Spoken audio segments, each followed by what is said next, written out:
Olá, boas-vindas! Eu sou a Carla Vieira e hoje, dentro do tema equilíbrio emocional, nós vamos falar de uma emoção que atrapalha a vida de muitas pessoas, que é a raiva. E quantas vezes muitas pessoas, movidas por essa emoção da raiva, não causam verdadeiras destruições em seus relacionamentos, magoam as pessoas. Várias situações podem acontecer e podem ser trágicos os resultados se a gente pegar a energia da raiva e canalizar num processo de destruição. Por outro lado, a raiva também é uma emoção que às vezes pode ter o seu efeito positivo. Numa situação de raiva, num ataque de raiva, a pessoa pode de repente resolver algumas pendências que estavam sobrecarregando uma determinada situação, resolver uma determinada situação, porque sentiu raiva e usou aquela raiva produtivamente, positivamente, para resolver uma pendência. E como surge a raiva? Da onde vem a raiva? Por que nós sentimos raiva? Por que ficamos com raiva? Para esclarecer essas e outras perguntas, eu trouxe a sequência emocional de Freud. Freud, o pai da psicanálise, deduziu uma sequência emocional muito interessante que fala o seguinte: todo ser humano possui desejos, então nós temos vários desejos, alguns desejos conscientes e outros inconscientes. Uma vez que esses desejos não são satisfeitos, nós ficamos frustrados, então o desejo não satisfeito gera frustração, e dessa frustração a gente sente raiva.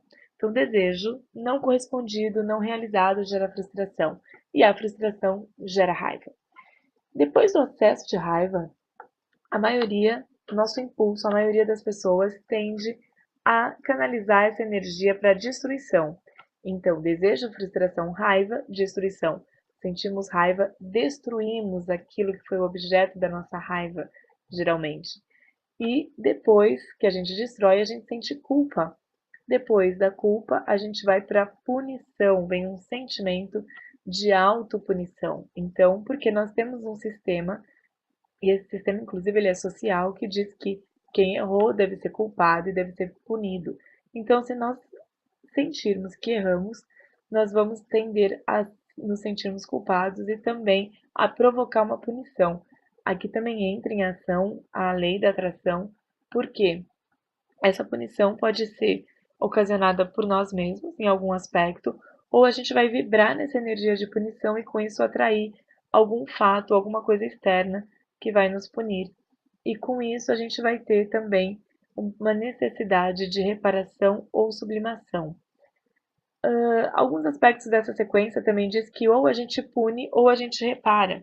Então isso é interessante, né? Porque depois da culpa, ou a gente vai ter essa pulsação de autopunição, de punição, ou de reparação daquele ato, de reparação daquela destruição. E muitas vezes essa sequência ela ocorre em fração de segundos. Então, por exemplo, nós somos fechados durante o trânsito, recebemos uma fechada no trânsito.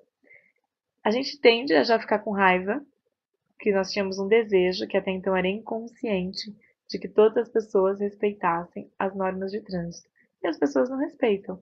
Então, como esse desejo ele é frustrado, a gente fica com raiva, a gente já vai para o processo de destruição, que muitas vezes é xingar a pessoa, e depois a gente pode perceber e falar, puxa vida, olha só, era um senhor, era um velhinho, ou algum outro fator que vai depois dessa raiva que seria a destruição, que seria o xingo, a gente vai ali para aquele processo de culpa. Puxa, não podia não ter xingado tanto, né? Podia ter compreendido. E depois a gente vai para esse processo de reparação ou autopunição, que muitas vezes não é consciente. O mais interessante dessa sequência emocional de Freud é que as coisas não são conscientes, a gente não tem essa consciência. Muitas vezes você pode estar agora se perguntando, não, eu fico com raiva, eu xingo e acabou. Pode ser, mas na maioria das vezes o seu subconsciente vai continuar pulsando toda essa sequência sem que você perceba. Isso é muito interessante quando a gente vai nesse ponto da punição. Às vezes alguns clientes que eu já pude acompanhar estavam em processos de verdadeira destruição assim da vida. Coisas indo mal nos negócios, na família. E a gente começou a analisar, e usando a sequência emocional, a gente percebeu que esse cliente estava num processo de autodestruição, de autopunição, porque ele tinha, num determinado momento, passado de uma forma muito trágica por essa sequência de alguma coisa que foi muito forte para ele, um acontecimento que foi muito forte, e ele estava dentro dessa sequência. Ele queria ter como reparar essa destruição que um processo de raiva causou, só que ele não tinha mais como reparar. Às vezes algumas coisas a gente não consegue reparar, a gente consegue transformar, a gente consegue modificar, mas elas não voltam a ser exatamente como eram antes. Palavras que foram ditas, coisas que foram feitas, claro que você pode se desculpar e você pode fazer de tudo para restaurar aquilo, mas voltar ao estado anterior, exatamente ao estado anterior, é muito mais difícil, né? Pode ser transformado? Pode ser perdoado? Pode. E ele não se perdoava, então esse cliente ele não se perdoava e ele ficou num processo de autodestruição, de autopunição em virtude disso. E depois, dentro da sequência, com a sequência emocional, foi uma das ferramentas que ajudou a gente a identificar isso e a trazer mais qualidade de vida para esse cliente, a tirá-lo desse estado, né? E quando a gente usa a ferramenta da lei da atração, a gente analisa a sequência emocional junto com a lei da atração, fica muito interessante. Por quê? Porque a lei da atração ela tem o poder de interromper essa sequência emocional desde a frustração. A gente não precisa passar pela sequência toda, mas se a gente não tomar cuidado e a gente não conscientizar, a gente tende a passar por toda. Então, o que a gente faz? Na lei da atração, a gente consegue analisar que a gente teve um desejo e que ele não foi realizado. E se esse desejo não foi realizado, é porque algo dentro de nós não estava compatível com a vibração da realização daquele desejo. Voltar ao exemplo do trânsito. Muitas pessoas, né, falam, puxa vida, o brasileiro não respeita a norma de trânsito, ninguém respeita as normas de trânsito. E quanto mais a pessoa falar isso, mais aquilo é verdade dentro do mundo dela. E o que ela vai atrair? Mais pessoas desrespeitando o trânsito à sua volta. Então, quanto mais foco a gente coloca numa determinada situação, mais a gente atrai. Aí é questão da gente verificar o poder da lei da atração para a gente já interromper perante a frustração. O que vai acontecer? A gente vai ter um desejo? Vai. Vai ficar frustrado perante a não realização dele? Vai ficar frustrado. Mas a frustração ela é bem menor do que a raiva. A gente consegue muitas vezes cortar, inclusive a raiva, e já ir direto da frustração para verificar perante a lei da atração o que aconteceu e reverter a energia, gerar um outro tipo de energia para que a gente fique compatível energeticamente com os nossos desejos. Então, aqui ficando mais claro, a gente pode perceber desejo não realizado, frustração. Ao invés de cair na raiva, não cair na raiva. Ir para a análise da lei da atração. E o que é analisar a lei da atração? É saber que o resultado está intimamente ligado à crença. Ou seja, a gente tem uma crença que leva a gente a pensar de uma certa forma, que leva com que a gente tenha emoções de uma certa forma, ações e resultados. E a melhor consequência que nós temos na nossa vida em fazer toda essa análise, em ter todo esse trabalho interior, é que nós assumimos o poder sobre a realização dos nossos desejos. Nós ganhamos muito poder pessoal com essa atitude.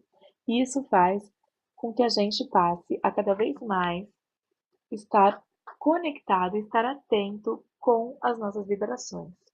É claro que num primeiro momento, isso não é uma coisa simples de se fazer. Ela é trabalhosa. É simples. Não vou dizer que é difícil, não é tão difícil, mas é trabalhosa. E muitas vezes essas crenças elas estão lá escondidas no nosso subconsciente, não é uma coisa muito fácil, né? A gente olha os resultados e fala, peraí, eu vou analisar as crenças, mas de onde veio aquilo? Porque as crenças, lembrando que elas se instalam principalmente na nossa infância. E mexer com todo esse processo às vezes causa desconforto, às vezes causa dor, mas é uma limpeza que vale muito a pena. E dessa forma é que a gente transmuta a energia, é que a gente se livra de traumas, é que a gente dissolve as barreiras emocionais que nos fazem ficar estagnados num trabalho, ter problemas em relação à nossa vida afetiva. E com isso, realmente a gente assume, fazendo todo esse exercício, fazendo todo esse papel, a gente assume um controle que não tem preço. E isso se transforma num hábito. No começo, vai ter que pensar um pouquinho mais? Vai. Mas depois que se tornar um hábito, vai ficar muito automático. Vai ficar tão automático como ter a sequência hoje. Como a gente hoje vai do desejo para a frustração, raiva e destruição em fração de segundos, você vai ver que com a prática desse hábito de analisar a lei da atração, em fração de segundos você muitas vezes vai descobrir qual a crença que está por trás daquela frustração que você teve e como você, somente você, sem depender de ninguém, de mais nenhuma pessoa, vai poder transmutar isso para conseguir o resultado que você quer.